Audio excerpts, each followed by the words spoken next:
एक गांव था। वहाँ कच्चे मकान थे और छत भी छप्पर की बनी हुई थी, जिससे थोड़ी सी आग पकड़ने से ही गांव में दो घर ऐसे थे जिनमें आपस में बहुत लड़ाई होती थी। और लड़ाई के कारण एक बार एक ने दूसरे के घर में आग लगा दी। पूरी जलकर राख हो गई। के मालिक ने सारी राख को बोरों के अंदर भर के बैलगाड़ी पे लाद लिया। गांव वाले देखकर सोचने लगे, इसके घर में आग लगने से ये पागल हो गया है, इसलिए कोई डरकर उससे बोला नहीं। वह बैलगाड़ी हाँकता हुआ गांव के बाहर जाने लगा। बाहर जाते जाते एक सड़क पर पहुंचा तो वहाँ पर एक सेठ और सेठानी आ रहे थे। सेठानी पैदल चलते चलते थक गई थी, पता नहीं कितनी दूर से आ रहे थे। सेठानी बोली, बैलगाड़ी आ रही है, मुझे इसमें बैठा दो। सेठ ने भी सोचा, बहुत देर हो गई इसे चलते हुए, चलो बैलगाड़ी वाले से बात करते हैं। मगर इसमें क्या सामान लदा हुआ है। गाड़ी वाले, मेरी सेठानी थक चुकी है, क्या इसे अपनी गाड़ी में बिठा सकते हो? हाँ हाँ, क्यों नहीं। बैलगाड़ी के अंदर जो बोरियां रखी हैं वह रुपयों से भरी हुई है। अगर सेठानी ने पाद मार दिया तो सारी राख हो जाएंगी। सेठ बोला, नहीं नहीं, ऐसा नहीं होगा। अगर राख हो गई तो पूरी बोरी भर के रुपयों की देनी पड़ेगी।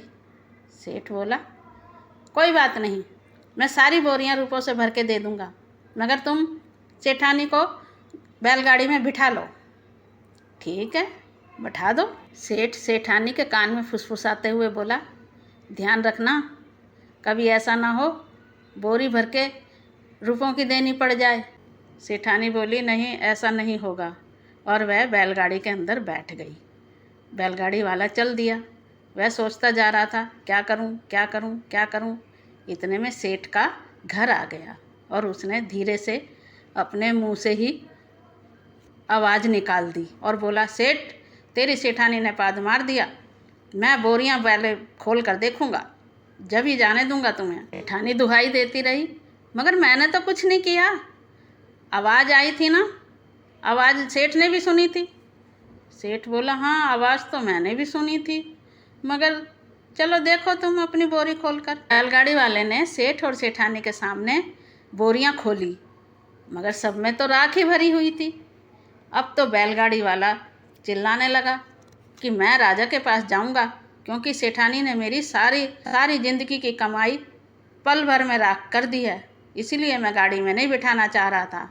अरे नहीं नहीं, राजा के पास मत जाओ, चलो, तुम्हारी कितनी बोरियां हैं?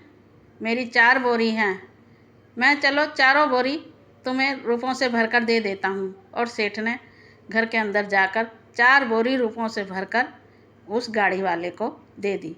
गाड़ी वाला खुशी खुशी अपने गांव वापस आ गया। गांव में आकर उसने बोरियां उतारी और बहुत बढ़िया सा मकान बनाया।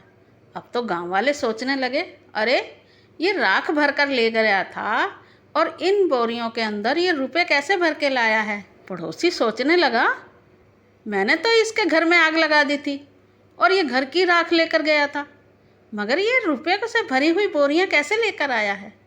चलो चलकर पूछता हूँ। और वह जाकर बड़ा दुखी और चिंतित होकर बोला, भाई, बड़े दुख की बात है कि तुम्हारा घर जल चुका था और मैं कुछ नहीं कर पाया, मगर मैं क्या करता, चाहता था तुम्हारी मदद करना, मगर तुम तो राख भरकर ही ले गए थे। मगर ऐसा कैसे हो गया कि राख भरकर ले गए बोरियों में और रुपयों से भर के लेकर आए। अब तो पड़ोसी समझ चुका था कि ये क्या जानना चाहता है, और उसने उसे समझाया कि मैं शहर में गया था और वहाँ पर राख की इतनी मांग है, शहर वाले मुंह मांगे पैसे देकर राख खरीदते हैं, पता नहीं राख का क्या करते हैं, मगर जितने पैसे मांगो वह उतने ही दे देते हैं। अब तो पड़ोसी घर गया और सुबह उठते ही उसने अपने सारे परिवार को बाहर निकाल के अपने घर में आग लगा दी, और आग लगने के बाद बोरी में भर के सारी राख को शहर की तरफ ले चला।